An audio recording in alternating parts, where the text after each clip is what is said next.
क्या जबरदस्ती करके भी सोनम का अनशन नहीं तुड़वा पाई सरकार? क्या सोनम की पत्नी ने जो चेतावनी दी है उसको दरकिनार करना सरकार के लिए महंगा पड़ सकता है? और अब कैसे अभिजीत दीप के बैठ गए हैं अनशन पर? जी हाँ दोस्तों, लगातार गोदी मीडिया के एंकर बार बार ये बोलकर चढ़ा रहे थे कि अभिजीत दीप के अनशन क्यों नहीं करते, एक बुजुर्ग को से क्यों अनशन करवाया जा रहा है। तो अब जानकारी जो लेटेस्ट आई है वो मैं आपको बता दूं दोस्तों। जैसे कि आज सुबह सबसे पहले मैंने आपके सामने वीडियो रखी जिसके जरिए मैंने आपको बताया कि कैसे आज सुबह 7:30 बजे तड़के सोनम वांगचू को पुलिस उठाकर ले गई और हाईकोर्ट के आदेश का हवाला दिया कि भाई हाईकोर्ट ने हमको आदेश दिया हुआ है कि सोनम वांगचू की तबीयत पर नजर बनाए रखनी है, उनकी तबीयत न बिगड़े, इसीलिए हम उनको हॉस्पिटल में एडमिट कराकर ले गए। लेकिन इस बीच आमना सामना हो गया दिल्ली पुलिस और सोनम वांगचू के साथ जो सीजेपी के प्रोटेस्टर्स हैं उनके बीच। दिल्ली पुलिस का कहना है कि कोई धक्का मुक्की नहीं हुई, हम शांतिपूर्ण तरीके से ले गए, लेकिन वहां पर आंदोलनकारी ये कह रहे थे कि उनके साथ धक्का मुक्की की गई। अभिजीत दीप ने तो ये भी कहा कि जहां वो हाथ मुंह धोने के लिए गए थे तभी उनको उठाया गया सोनम को, क्योंकि अभिजीत वहां पर नहीं थे और उनके साथ बहुत बुरी तरह से धक्का मुक्की की गई, उनका मुंह दबाया गया, उनके साथ मारपीट की गई। लेकिन अब ताजा जानकारी जो कि सीजेपी ने शेयर की है वो ये कि अब अभिजीत दीप के बैठ गए अनशन पर। जी हाँ, अभिजीत दीप ने अनशन शुरू कर दिया है। तो जो बात बार बार बोली जा रही थी कि अभिजीत दीप के भूखे क्यों नहीं रहते, अब अभिजीत दीप ने अनशन शुरू कर दिया है। और तो और ये भी साफ कह दिया गया है सीजेपी द्वारा कि ये आंदोलन खत्म नहीं होगा। और एक और इंपॉर्टेंट बात, वहां पर सीजेपी की तरफ से कहना है कि 3 लोग और अनशन पर बैठे हैं। कल मैंने आपको ये वीडियो दिखाई थी, जेएनयू के स्टूडेंट्स वहां और हैं जो अनशन पर बैठे हैं, सोनम के साथ ही अनशन पर बैठे हैं, तबीयत उनकी भी बिगड़ रही, लेकिन दिल्ली पुलिस जल्दबाजी में शायद उनको ले जाना भूल गई या उन्होंने जरूरी नहीं समझा होगा उनको ले जाना। वो अभी भी वहां पर अनशन पर हैं। तो अभिजीत दीप ने साफ कर दिया है, सीजेपी ने साफ कर दिया है कि अनशन अभी भी जारी है, आंदोलन अभी भी जारी है। और दोस्तों 20 जुलाई को जो मार्च था वो भी होकर रहेगा। वहीं इस बीच जो बड़ी जानकारी निकल कर आई है दोस्तों वो ये है कि सोनम वांगचू की पत्नी सामने आ गई हैं। उन्होंने साफ तौर पर कहा है कि वो सफदरजंग हॉस्पिटल में पहुंच चुकी हैं। ये देखिए विजुअल्स मैं आपको दिखा रही हूँ, ये हॉस्पिटल के बाहर के विजुअल्स हैं, ये देख रहे हैं आप, ये सफदरजंग हॉस्पिटल है जहां सोनम वांगचू को एडमिट किया गया है। दोस्तों यहाँ पर एक इंपॉर्टेंट बात जो कि सोनम वांगचू की पत्नी और खुद एक बहुत बड़ी एक्टिविस्ट गीतांजलि अनगमो ने बोल दी है। उन्होंने साफ तौर पर कह दिया है कि किसी भी तरह से सोनम को जबरदस्ती मुंह के रास्ते आप कुछ भी नहीं दे सकते। मेरी परमिशन के बिना, सोनम की परमिशन के बिना, परिवार वालों की परमिशन के बिना डॉक्टर्स 20 दिन से उनकी तबीयत पर नजर बनाए हुए हैं। यहां एक और इंपॉर्टेंट बात है दोस्तों, पुलिस ने यह कहकर उठा तो लिया कि सोनम की तबीयत बिगड़ रही थी तो हमको भाई हाईकोर्ट का आदेश मानना है, लेकिन आप जबरदस्ती किसी को कुछ नहीं खिला सकते। भाई हर आदमी का लोकतांत्रिक अधिकार है वो क्या खाए कब खाए, ये आप जबरदस्ती किसी के मुंह में नहीं डाल सकते। यहां पर फिर आप ये जो मामला है लीगली पुलिस के लिए मुश्किल बन सकता है। एक और चीज, ये जानकारी या फिर ये आभास हो सकता है सीजेपी को हो गया था। तो जो डॉक्टर्स जांच कर रहे थे ना सोनम की, उन्होंने सोनम से पूछा था तो सोनम ने उनसे कहा था कि मैं बीमार नहीं हूं। और ये अब शेयर की है सीजेपी ने ये बाइट, जिसमें सोनम ये कह रहे हैं मैं बीमार नहीं हूं, मैंने अपनी मर्जी से खाना छोड़ा है, तो मुझे जबरदस्ती खिलाना या मुझे हॉस्पिटल में एडमिट नहीं करा सकता कोई, ये मेरी मर्जी है, मैं क्या करूं। Sir, do you want to go to hospital? They don't understand. This is not a disease or disorder. This is a self-chosen fast. क्या आप जाना चाहते हैं?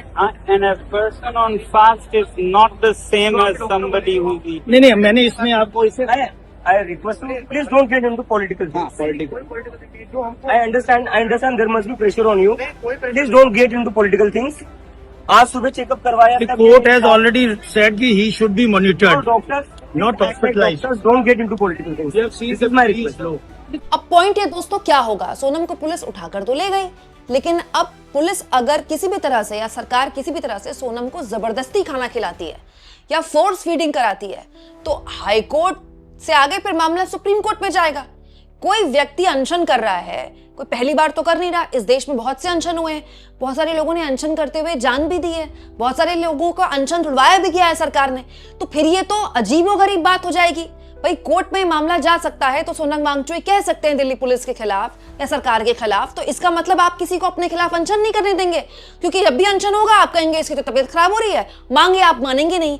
मतलब आप सामने वाले की मांगे भी नहीं मान रहे और उसका लोकतांत्रिक अधिकार जो है वो भी उसको पूरा नहीं करने दे रहे हैं। अब देखना ये होगा दोस्तों कि सोनम वांगचुक की पत्नी गीतांजलि, जिन्होंने कहा है कि उनकी परमिशन के बिना और सोनम की परमिशन के बिना कुछ भी उनको फोर्सफुली नहीं खिलाया जा सकता, कब तक माना जाएगा? क्योंकि सोनम की तबीयत का हवाला अगर दिया गया तो तबीयत तो बिगड़ ही इसलिए रही है क्योंकि वो कुछ खा नहीं रहे।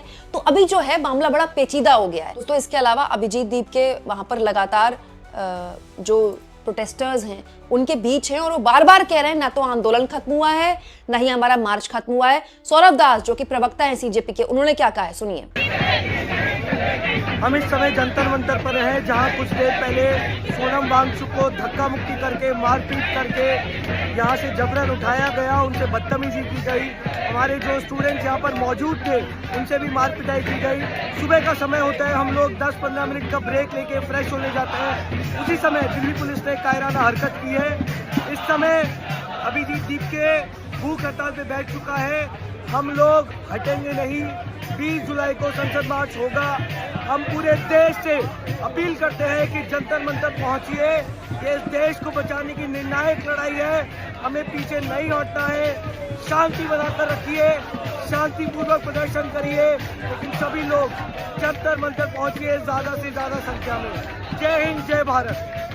दोस्तों इसके अलावा अभिजीत दीपके ने भी कह दिया कि अभी तक तो हम ये कह रहे थे कि हमको धर्मेंद्र प्रधान का इस्तीफा चाहिए और अब हम डिमांड करते हैं कि नरेंद्र मोदी का इस्तीफा हो। मतलब जो बात धर्मेंद्र प्रधान के इस्तीफे की थी वो नरेंद्र मोदी के इस्तीफे की हो। अब दोस्तों यहाँ पर दो चीजें हैं।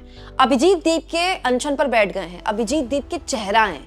सोनम वांगचुक ऑफ कोर्स सबसे इंपॉर्टेंट हिस्सा है सीजेपी के। और दोस्तों अभिजीत दीप के पर आरोप लगाए जा रहे थे कि वो सोनम वांगचुक का इस्तेमाल कर रहे हैं, उनके अनशन का इस्तेमाल कर रहे हैं। वो खुद क्यों नहीं अनशन पर बैठते? अब तो वो खुद अनशन पर बैठते हैं, बैठ चुके हैं। वो कह रहे हैं, ऐलान कर चुका है सीजेपी। तो अब इसमें दो चीजें हैं। एक, सरकार को और टाइम मिल गया 20 दिन का। 20 दिन बाद, 10 दिन बाद, 15 दिन बाद जब तबीयत खराब होगी तब देखा जाएगा। तब तक तो संसद का सत्र आधा निकल जाएगा। दूसरा, संसद के सत्र से पहले मार्च और मार्च के बाद अभिजीत दीपके का अनशन सरकार को संसद में लेने के देने पड़ सकते हैं, क्योंकि ये बात तो विपक्षी भी उठाएंगे। क्योंकि अब तो सारे विपक्षी पार्टियों ने समर्थन दे दिया सीजेपी को। सारे विपक्षी पार्टी सोनम वांगचुक से मिलने चले गए, उनसे अपील कर दी कि आप अनशन तोड़िए। तो अब तो सारे विपक्षी पार्टी बोलेंगे कि आपने कैसे अनशन जबरदस्ती खत्म करवाने की कोशिश की, या फिर आप कैसे हॉस्पिटल में एडमिट करवा रहे हैं और आप देश की युवाओं को संसद मार्च क्यों नहीं करने दे रहे हैं। बहुत सी ऐसी चीजें हैं जो सरकार के लिए अब लीगली, कानूनी तौर पर मुश्किल बनने वाली है। दोस्तों इसके अलावा सौरभ दास जो कि प्रवक्ता भी है सीजेपी के और खुद कानून को बहुत गहराई से समझते हैं और कानूनी मामलों के जर्नलिस्ट भी हैं, ठीक है, उनकी एक फोटे रहा है। तो दोस्तों सौरभ दास ने स्टेज में बैठकर लोगों को समझाया है कि दिल्ली हाईकोर्ट ने यह कहा था कि जो तबीयत है, तबीयत पर नजर रखनी है आपको। ये नहीं कहा था कि उनको किडनैप करके आप ले जाइए। उसके बाद एक ऑर्डर पास किया, उसमें यही लिखा था कि इनका हेल्थ मॉनिटर होना चाहिए एंड फिर बाद में अगर ऐसा लगे कि बहुत ज्यादा खराब हो रहा है एंड लाइफ थ्रेटनिंग हो रहा है, तब फिर डॉक्टर्स के एडवाइस के अनुसार आगे बढ़ना चाहिए। ये ऑर्डर आया था दिल्ली हाई कोर्ट का। लेकिन दिल्ली पुलिस अभी क्या बोल रही है? वो मिसरीड कर रही है। वो बोल रही है कि ये ऑर्डर की वजह से हम लोगों ने ये सब किया। ये जरा पूरा झूठ है, ये कंटेम्प्ट ऑफ कोर्ट भी है। दोस्तों आप इस मुद्दे को किस तरह से लेते हैं? आपके हिसाब से क्या सही था? क्या दिल्ली पुलिस ने सोनम को उठाकर ठीक किया, या फिर सोनम का अधिकार था वो कब खाएं, क्या खाएं, किस मांग को लेकर अनशन करें? और इसके जरिए क्या सरकार ने एक नया तरीका अपना लिया है जिसमें वो किसी को अनशन भी नहीं करने देगी? अब कमेंट बॉक्स में जरूर लिखें दोस्तों, और जितना हो सके चैनल को शेयर भी करें।